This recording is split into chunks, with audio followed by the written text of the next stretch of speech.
She called the cops on me for installing solar panels on my own roof. No blaring music, no wild gathering, not even a safety violation. Adjust renewable energy. One moment, I'm tightening a panel bracket, and the next, 2 patrol cars pull up because the HOA president claimed my roof looked too industrial. I moved to this area for peace and privacy, not to be targeted for going green. And the worst part? She acted like she was doing the neighborhood a favor. Ever had your HOA overstepped like that?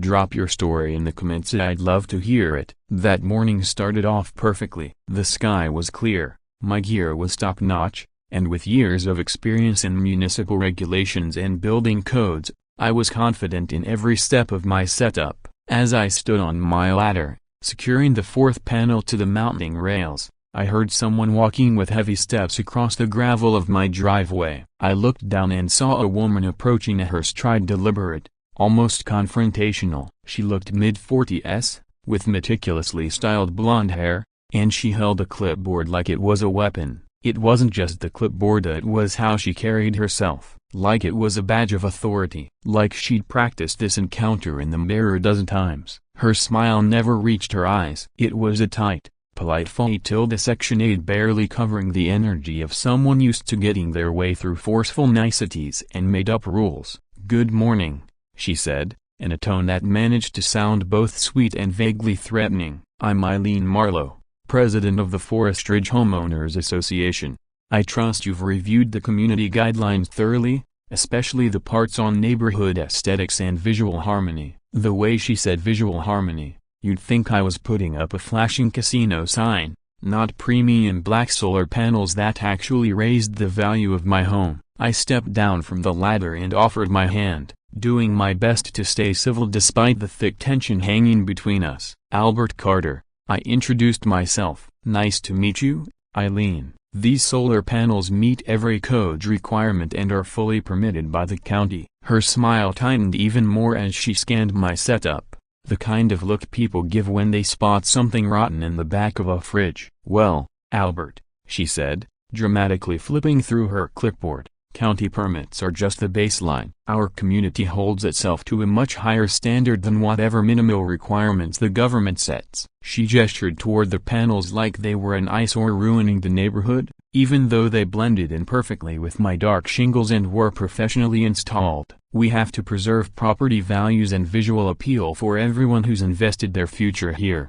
she added. Her tone made it clear this wasn't a casual neighborly chat, it was an interrogation. She handed me her business card, embossed with the HOA logo in gold foil and printed on luxury paper that screamed I take myself very seriously. Then she dropped something that made the hairs on my neck stand up. "Just last year, a cabin caught fire from DIY electrical work. Thankfully no one was hurt, but the whole structure went up in minutes." She painted the picture with just enough detail to sound authentic. Evacuations, families displaced, total disaster. But beneath it all, the only thing truly burning was her need to control everything she saw out her window. "We can't afford another catastrophe like that," she said with faux concern. "I'm sure you understand why we're so cautious." Something about her story felt off. Still, she made it sound plausible enough to shake my confidence a little. As she walked away, she kept looking back at my cabin, her face tight with judgment. From my spot on the hillside,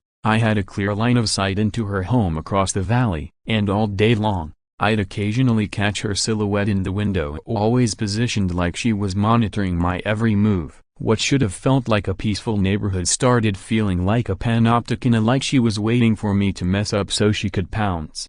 As the evening chill settled in and I wrapped up my work, I looked across the valley. Her lights were still on. Through the window, I could clearly see her standing there, watching my property with unnerving focus. Then my phone buzzed. It was a message from an unknown number. "Stop the installation or face consequences." 8 words. I read them over and over, frozen. For the first time in years, I didn't feel safe in my own home, not because of anything I'd done, but because of who was watching. That wasn't just a warning, that was a countdown. Do you think it was her who sent it? Type E if you suspect Eileen, or comment if you believe someone else is involved. 3 days after that disturbing text, something arrived in the mail that completely changed everything. Among the usual bills and advertisements was an envelope of thick, expensive paper, the Forest Ridge Hole logo in shiny gold foil. It looked like it belonged in a courtroom. Inside was exactly what Eileen wanted me to see,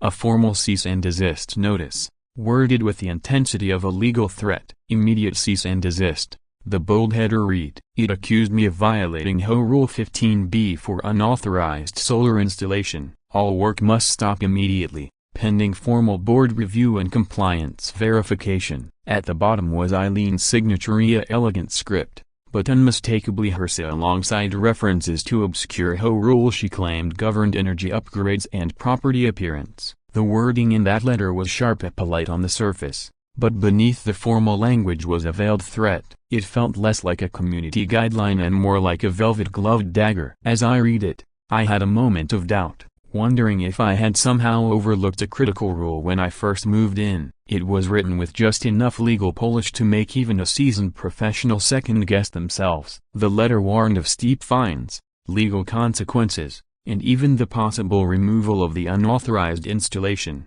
But here's the thing: I've worked in county planning for over 15 years. You build up a healthy distrust for anything that sounds overly official. You learn to dissect every footnote, every clause, before reacting. So instead of panicking, I went straight to the source of my documents. I pulled out the complete 50-page HOA agreement I had signed when I purchased the cabin. Alongside it were all the attached amendments and addendums I had received at closing. I tore through the paperwork like a defense attorney prepping for court, as sticky notes flying, highlighter bleeding through the pages, corners curling under my fingers. And there it was, nothing. There was no Rule 15b. In fact, the entire set of HOA rules only went up to 14c, which had to do with things like mailbox upkeep and snow clearing. Nowhere in those guidelines was there a single mention of solar panels, renewable energy systems, or anything remotely tied to what I was doing on my own property. That left me with two possibilities.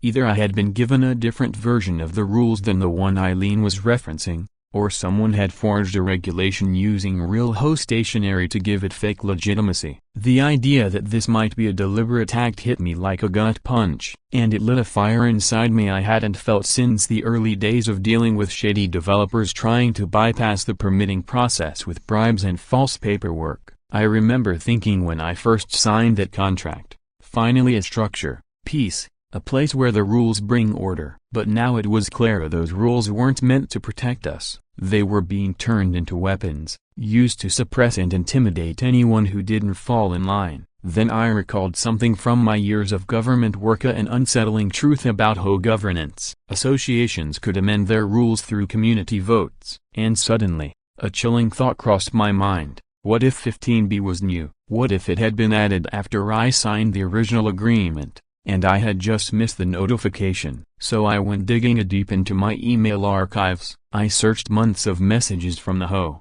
looking for anything about rule changes, meetings, or ballots. That's when I found an email thread from March of the previous year, and it confirmed every suspicion I had.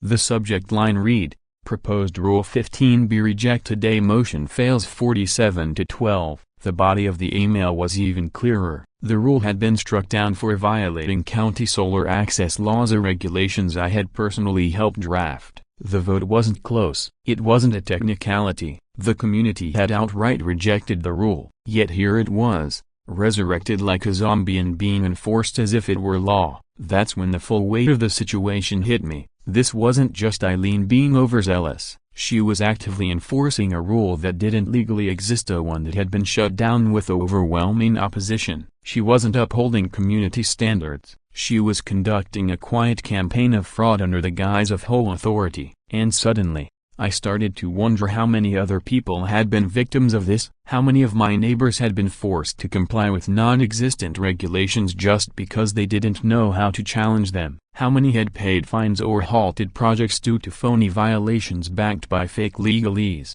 This wasn't some bureaucratic mix-up, it was a scam, one wrapped in fancy letterhead and legal jargon, meant to intimidate good people into submission. Eileen wasn't just acting like a difficult neighbor, she was orchestrating a psychological con using the trappings of officialdom to bully anyone who questioned her control. And in that moment, something shifted in me. I wasn't just going to ignore her bogus cease and desist letter, I was going to expose the entire operation. I decided right then and there I would not stop my installation. I had the permits, I had the law on my side, and I wasn't going to let a power-hungry HOA president rewrite reality. But the next morning, as I stepped outside to continue the project, I immediately sensed something was wrong. My extension ladder, the one I had securely propped against the cabin the night before, was gone. Not misplaced, not tipped over, gone. In the dirt beneath where it had stood, I saw tire tracks afresh, and definitely not from my truck. They led away from my property and out toward the main road. Someone had come onto my land in the dead of night and taken it. And given everything that had happened,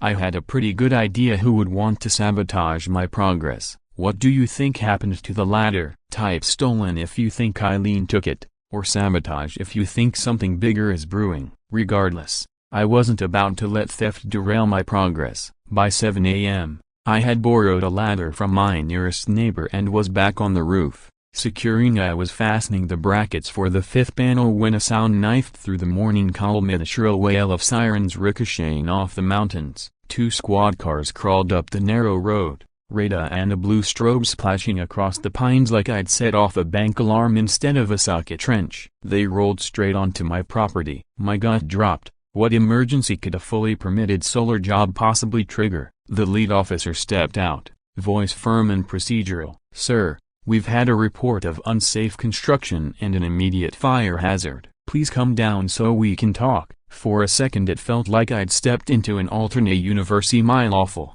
CODIA-compliant worksite suddenly treated like a clandestine meth lab. And, of course, word spread quicker than wildfire. Within minutes a semicircle of neighbors materialized, phones raised, whispering. I had to descend that ladder in front of a small audience that looked at me the way people stare at caution tape. Officer Macron Rodriguez, his nameplate caught the sun, kept his tone polite but puzzled. A caller claimed exposed wiring, structural issues, a threat to the entire subdivision, he explained, gesturing at panels that couldn't have looked more standard an issue. I produced every document in my arsenal of permits, stamped drawings, county Ida, but protocol ruled. Work suspended until a building inspector cleared me. He apologized with a helpless shrug. Bureaucracy 1, common sense 0. The crowd drifted off, murmuring. All they'd seen were flashing lights and a half-heard word of fire. Exactly the optics Eileen must have wanted.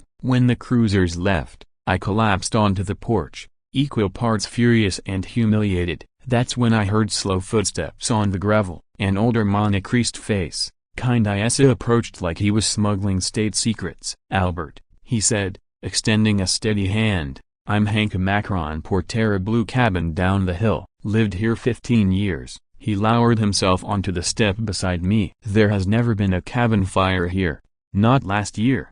Not ever. Only excitement we've had was a cat in a tree." He let it hang, then continued, "I keep records of principal's habit. Every incident since I moved in. Eileen's story is pure fiction. She lied to you, to the police, to everyone." The revelation hit like a sucker punch. Eileen hadn't merely stretched the truth, she'd fabricated a crisis, wasted police resources, and weaponized fear to halt my project. Hank's voice grew tight. "She's pulled stunts like this for years. Folks gave because they don't know how to fight someone who flashes a clipboard and sounds official." My anger crystallized into resolve. I dealt with bribery, shady contractors. This was worse. It was personal and happening in my own front yard. Long after Hank walked back down the hill, I sat watching shadows creep up the slopes, replaying every lie, every manipulated rule.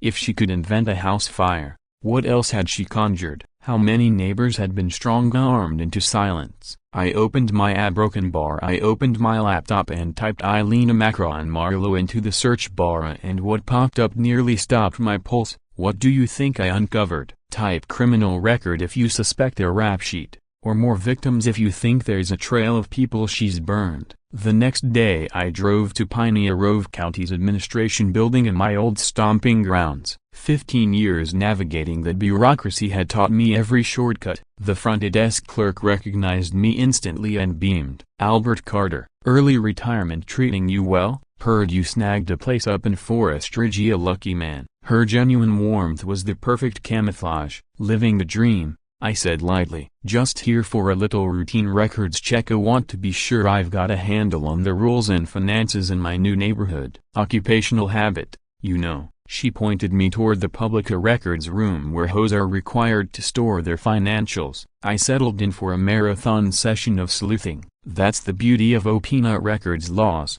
If an association collects dues and pays contractors, every dime has to be documented, and anyone patient enough can sift through it. I started with the most recent fiscal year and worked backward, hunting for oddities in a community of fewer than 100 homes. For an hour the ledgers looked vanilla: landscaping, snow removal, insurance, utilities. Then, buried in administrative expenses, a line item smacked me between the eyes. $75,000 safety consulting. No invoice, no description, just a giant, unexplained withdrawal. My alarm bells went off. That sum is outrageous for a tiny subdivision, and the lack of backup would make any city auditor hit the brakes. I dug deeper and uncovered the payee, Macron Solutions Macron LLC. A quick cross-reference of corporate filings felt like matching DNA at a crime scene. Macron Solutions was owned by Lancia Macron Marlowe, Eileen's brother-in-law. The picture snapped into focus.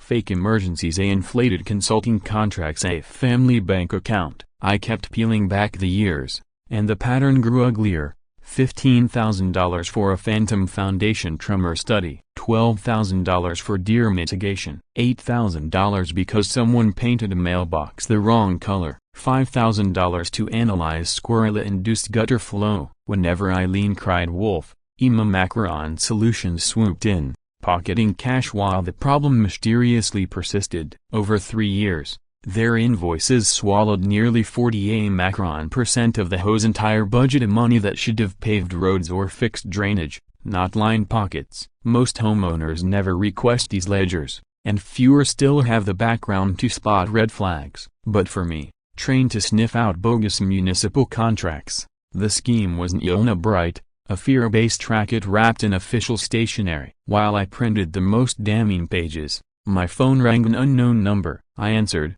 and Eileen's voice came through, icy and low. "Stop digging, Albert, or you'll regret it." Click. Deadline. Bluffa or threat? Type bluffing if you think she's panicking, or dangerous if you believe she's ready to escalate. I ran red string across my living room wall, linking forged HOA rules to staged emergencies and those sham consulting payments. It looked like something out of a detective movie, because it was. The fraud Eileen had orchestrated wasn't just unethical, it was systemic, deliberate, and calculated. But I knew better than to confront her head-on. She'd deny everything, spin the truth, and cast me as an unhinged neighbor out for revenge. To beat someone like Eileen, I had to play chess, not checkers. I needed her to make the first move publicly. So, I drafted an email to every homeowner in Forest Ridge. I didn't reveal everything, just a carefully selected piece, the documentation showing that Rule 15, the one she claimed I'd violated, had not only been rejected by community vote but struck down as illegal under county law. I left out the financial fraud. That was my ace in the hole. My hope was that Eileen would feel cornered and lash out, that she'd try to defend her position in a public forum where everyone could witness her unraveling. And sure enough, 2 hours later, the entire neighborhood received her furious reply. She called me a liar, a threat to community values. She claimed I harassed elderly women and tried to sabotage neighborhood unity. Classic misdirection. But more importantly, she announced an emergency HOA board meeting to address the serious allegations I had raised. She also tried to rig the game in her favor. Mr. Carter's speaking privileges are suspended pending a full investigation into harassment claims. Only board-approved speakers could represent me. I felt the floor drop out from under me. Without the ability to speak, how could I deliver the blow that would expose everything? But then I remembered Hank Porter. Hank, the retired principal who'd lived in the community for 15 years. The man who'd documented every shady move Eileen had made. When I called Hank and explained the situation, he didn't hesitate. "You can't speak," he said calmly, "but I can, and I've been waiting a long time for someone with your fire to strike a match." He showed up that night with a weathered notebook, each page crammed with dates, names, and evidence of Eileen's manipulations. We spent hours planning our attack. Hank would open with the truth about Rule 15, nothing inflammatory, just the facts. And then, under HOA bylaws, I'd be allowed a brief rebuttal under the 3-minute exception clause. That's when I'd drop the bomb, the financial fraud. But just as we wrapped up our strategy, my phone buzzed again. Another anonymous text. Cancel or I spill your past. My stomach dropped, not because I was caught, but because I hadn't buried it deep enough. She'd found it. Years ago, early in my county career, I'd made a clerical error, a 1 decimal off in a cost estimate that delayed a project and cost taxpayers a few thousand in contractor fees. It had been handled internally, quietly, and never went public. No charges, just shame. And shame can be a powerful weapon. Somehow, Eileen had unearthed it and was now threatening to use it to discredit me. She didn't have evidence of a crime, just a mistake. But she was betting that I'd rather walk away than risk embarrassment. She bet wrong. By Thursday night, the Forest Ridge Community Center was packed. Folding chairs scraped against tile, whispers bounced off cinder block walls, and the room buzzed like a courtroom before a high-profile trial. Over 60 people had shown up, had double the capacity. Some stood in the back, others leaned against the walls,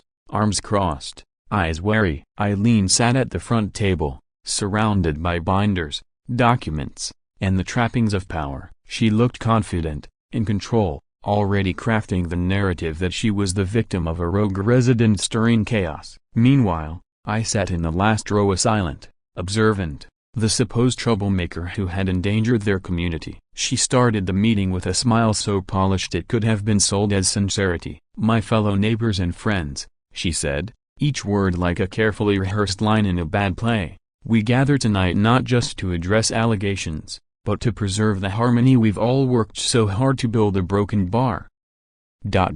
Protecting," Eileen continued, her voice drenched in phony sincerity. "I've had the privilege of serving this incredible community for 8 years. I've worked tirelessly to preserve your property values, ensure your safety, and uphold the standards that make Forest Ridge a truly exceptional place to live." She gestured toward the crowd like a seasoned performer, drawing them in with the illusion of warmth and unity. "Unfortunately, Mr. Carter has shown blatant disregard for the guidelines that hold this neighborhood together. He sent harassing emails, spread malicious falsehoods, and tried to sow distrust among USA, all in an attempt to tear down what we've built." Then came the real performance. Eileen painted herself as the stalwart public servant under siege. She claimed she had tried to collaborate with me, to find middle ground, and even cited my supposed hostility toward women of her age as evidence that I posed a threat to the community's peace. "He has shown increasingly aggressive behavior,"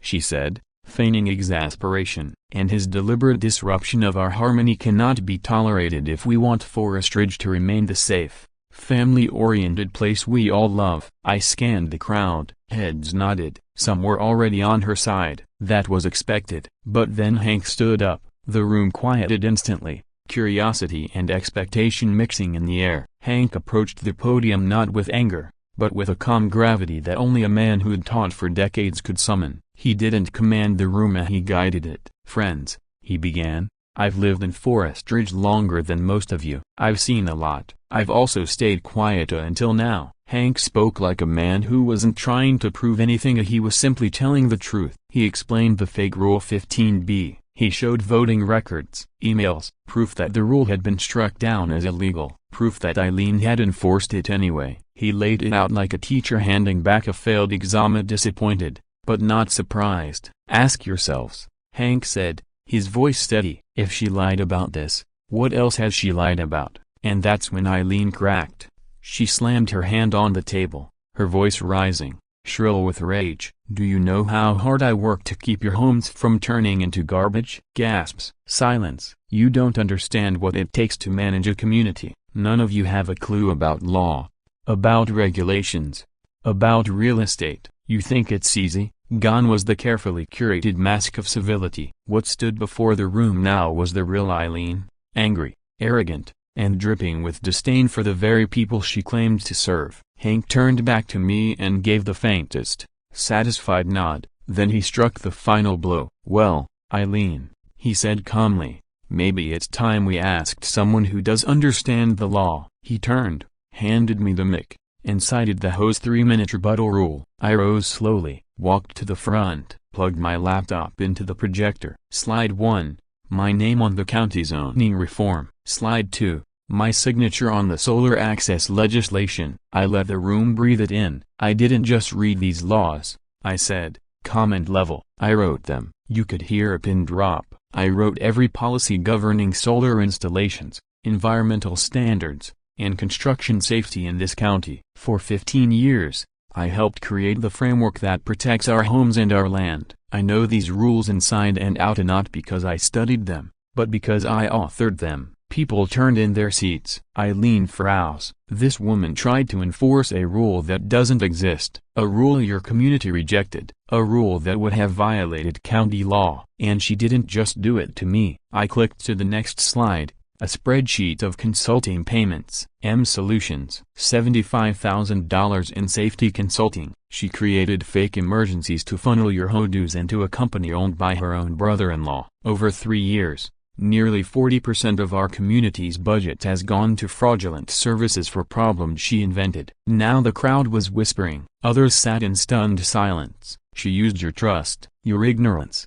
your silence, and she turned it into a personal profit machine. This wasn't just mismanagement, it was fraud. And it ends tonight. The momentum had shifted. I didn't even need to look at Eileen to know what I'd see. The performance was over. The audience had seen behind the curtain, and I wasn't done yet. Just happened to be a silent partner in one of Eileen's many side ventures. I clicked to the next slide at exactly the right moment. Let me be clear, I said, letting the image of bank statements, registration forms, and red-linked relationships fill the screen. This isn't about one bad rule or one overzealous board member. This is about over $180,000 stolen from our community over the last 3 years through a fraudulent shell company, M Solutions LLC, owned by Eileen's brother-in-law, Lance Marlowe. The room was dead silent as I walked the audience through the scheme. Fake emergencies, invented safety violations, phantom consulting work, all designed to justify invoices for services that were never performed. The services paid for with your HOA dues. Murmurs erupted like a spark catching dry timber. Gasps, angry whispers. And then the dam broke. You made my husband repaint our deck 3 times. One woman shouted from the front. That stupid mailbox cost us $600. Yelled someone near the back. I sold my garden shed because you threatened us with legal action. Another neighbor cried. But there was no mob, just rising fury wrapped in truth. Phones came out. Some recorded me, others were dialing the police. Residents moved forward to take photos of the projector screen. They weren't angry, they were awakened. Years of fear, fines, and shame had just been exposed for what they really were, a scheme. Eileen turned pale. Her voice faltered as she tried to spin the narrative. The documents of these are misinterpreted, taken out of context. You're all being manipulated. But the more she spoke, the more her words unraveled into panicked rambling. Residents began firing specific questions. Where's the invoice for the squirrel removal? Who authorized the $15,000 a water flow risk study? What's M Solutions' business license number? She couldn't answer. Then came the sirens. When the police entered the community center, Eileen snapped. You think this is over, Albert? She shrieked as officers approached the table. You don't know what I know about you. Check your pension records when you get home. Mia, you'll regret crossing me. For a split second, I hesitated. Did she find something? Could she hurt my retirement? But then it hit me, this was just another bluff, another last-ditch attempt to wield fear like a weapon. She didn't have anything, not really, just the same hollow intimidation tactics she'd used for years. And now, no one believed her anymore. Was it a final play, or just desperation? Hard to say. But the game was over. The aftermath was swift, almost cinematic in its clarity. Within 15 minutes of my final slide, Eileen was in handcuffs. The financial records, the community testimony, and her own public meltdown had given law enforcement everything they needed for probable cause. Her brother-in-law's accounts were frozen that same evening, and a formal criminal investigation was opened within days. The case made headlines. By the end of the week, The district attorney announced a full-scale probe into HOA fraud that would later be held up as a model for prosecuting abuse within private associations. An emergency election was called the following Tuesday. Hank Porter was elected unanimously as the new HOA president. His platform was simple: transparency, accountability, and no more fear. His first act? Hiring an independent forensic accountant to review every transaction from the last 5 years. The final audit confirmed what we suspected. Over $200,000 had been siphoned away through fake consulting, phony emergencies, and shell company payments, all traced back to Eileen and Lance. M Solutions was dissolved, all its assets seized, and soon after, Lance Marlowe was arrested and charged with conspiracy to commit fraud, money laundering, and racketeering. Prosecutors called it one of the most systematic cases of HOA corruption in state history. The Pine Ridge Gazette ran the headline, "Former County Planner Uncovers Massive HOA Fraud." And just like that, my early retirement was no longer quiet. But it was worth it, because the media attention did something important. It gave other communities across the state a reason to look closer, to ask questions, to pull financial reports out of dusty cabinets and actually read them. Most satisfying of all were the stories that began pouring in from my neighbors. Stories of years spent living under invisible rules, of threats, of fees, of shame. One woman had repainted her deck 3 times to match color codes that didn't exist. A young couple in cabin 12 spent $5,000 fixing made-up mailbox and landscaping violations, all demanded by Eileen and conveniently routed through her approved vendors. Each of them had a story, but now, each of them had something they never expected to get back: their voice. And I had mine too. It turned out the vendor providing those HOA-approved mailboxes had been kicking back a portion of every sale to M Solutions. One single mom told me,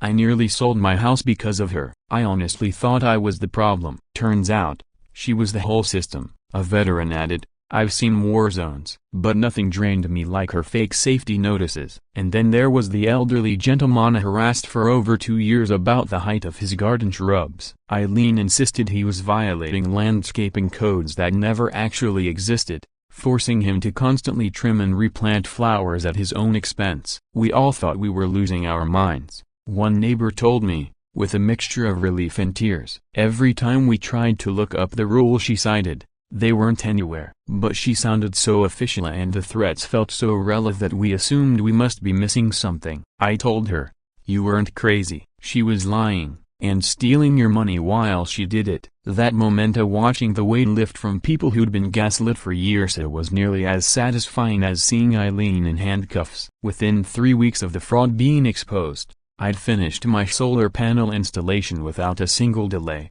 fake violation, or manufactured emergency. The system worked exactly as intended, producing 108% of my cabin's energy needs during peak hours and selling excess power back to the grid. At this rate, the panels would pay for themselves in under 7 years. Each morning, I'd sip my coffee and smile as the meter ran backwards, in my small act of defiance now helping power the valley sustainably. Across town, Eileen's former home was on the market. It had been marked down 3 separate times before someone finally made an offer, clearly willing to overlook the fact that it used to belong to the most infamous HOA fraudster in county history.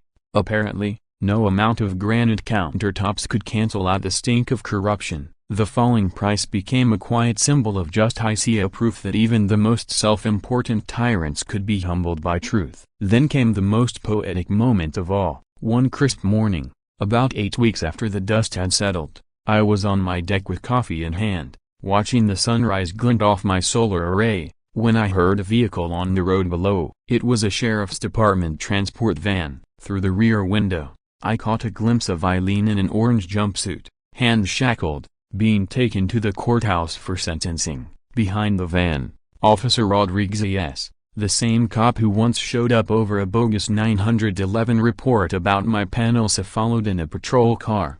When he saw me, he rolled down the window, gave a nod, and flashed a thumbs up. It was the closest thing to a standing ovation I'd ever get. And it was perfect. I watched Eileen's silhouette disappear down the road. It wasn't revenge. It was repair for every lie, every fake emergency, Every ounce of fear she'd weaponized to control people who just wanted to live peacefully. I raised my mug in a silent toast as the convoy rounded the bend, knowing she'd spend the next several years behind bars, finally forced to think about the consequences of targeting someone who knew more about building codes and financial audits than she ever bothered to understand. 6 months later, once the legal proceedings had finished and every appeal had failed, I got final confirmation. Eileen's threat about my pension had been exactly what I suspected, just another lie. There was absolutely nothing wrong with my records, my retirement, or my credentials. It was just another desperate ploy from someone whose entire life had been built on manipulation. With Eileen gone,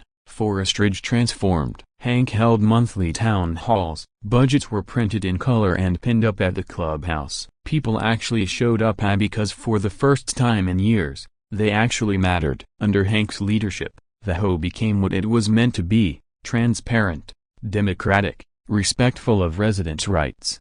I took on an informal role as the board's legal and regulatory advisor, helping ensure that every decision was grounded in real law and fair governance. My solar system still runs at peak efficiency. The view from my deck remains breathtaking, and every morning, I wake up proud that I didn't stay quiet, because in trying to block my legal, environmentally responsible project, Eileen had accidentally exposed years of fraud and broken the spell she'd cast over the entire community. Sometimes, when you push back against abuse, you find that the rot goes deeper than you ever imagined. But sometimes against the odds, and in defiance of all the cynicism in the world, the good guys actually win. And that's the end of this story. If you enjoyed watching a corrupt HOA president get taken down and a massive fraud scheme brought to light, smash that like button and tell me in the comments, what's the worst HOA horror story you've ever seen or lived through? I read every single one, and who knows, you might just end up in the next QA story. Until next time, thy knowledge is power, thy documentation is everything. FY section plus minus, and sometimes, the best defense against corruption. A broken bar, is refusing to be intimidated by someone with a clipboard and a god complex. Thanks for hanging out. Don't forget to binge a few more. We promise, you'll be hooked.